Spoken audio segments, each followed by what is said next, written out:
உங்ககிட்ட ஒரு கொஸ்டின். நீங்க ஒர்க் பண்ற பேங்க்ல உங்கனால நெனச்சா ஒரு அமௌண்ட் எடுக்க முடியும். அந்த அமௌண்ட்டுக்கு உரித்தான ஆள் பார்த்தீங்கன்னா, இறந்து போயிர்றாங்க. கிட்டத்தட்ட ஒரு 50 கோடி, 60 கோடின்னு வச்சுக்கலாம். அவ்ளோ பணத்த பார்த்தீங்கன்னா, அவங்க இறந்துர்றாங்க. அவங்களுக்கு வேற யாருமே இல்ல. பட் உங்கனால அத வித்ட்ரா பண்ண முடியும். அப்டின்னா நீங்க வித்ட்ரா பண்ணுவீங்களா? மாட்டீங்களா? இந்த மாரி வாய்ப்பு நம்ம ஹீரோக்கு கிடைச்சிருது. 2 ஹீரோஸ்ன்னு சொல்லலாம். அவங்களுக்கு கிடைச்சிருது. அத அவங்க யூஸ் பண்றனால, அவங்க லைஃப்ல என்னெல்லாம் பாதிப்பு வந்துச்சு, அதுக்கப்புறம் அவங்க லைஃப் என்ன ஆச்சு அப்படிங்கிறது தான் ஒரு டீசென்ட் வாட்ச் மூவியா எடுத்திருந்தாங்க. படம் நல்லா தான் இருக்கு. போர் அடிக்காமலாம் போகும். ஆக்ஷன், த்ரில்லர் அப்படின்லாம் ஒரு ஜானர்ல சேர்த்தலாம். அத தேடி ஒரு பெரிய ரவுடி வரான். அவன்கிட்ட இவங்க மாட்டிட்டு படுற பாடு அப்படின்னு சொல்லிட்டு படம் கொஞ்சம் கூட போர் அடிக்காம எடுத்திருந்தாங்க. பட் கிளைமேக்ஸ் பார்த்தீங்கன்னா, கிட்டத்தட்ட நம்ம தமிழ் படத்துல எல்லாம் வர மாரி ஒரு கிளைமேக்ஸ் தான். படத்தோட பேரு everybody loves me when I'm dead. இது என்ன ஓடிடில இருக்குன்னு தெரிஞ்சுக்க ஓடிடின்னு ட்ரை பண்ணுங்க. நான் உங்களுக்கு ரிப்ளை பண்றேன். அன்பார்ச்சுனேட்டா இந்த படம் தமிழ் டப்ல இல்ல. இங்கிலீஷ்ல தான் இருக்கு. பட் ஒரு நல்லாருக்கும். படம் போர் அடிக்காம போகும்.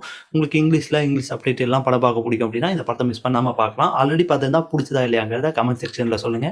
இதே மாரி இன்ட்ரஸ்டிங் வீடியோக்கு நம்ம பேஜ மறக்காம ஃபாலோ பண்ணிக்கோங்க. Thank you.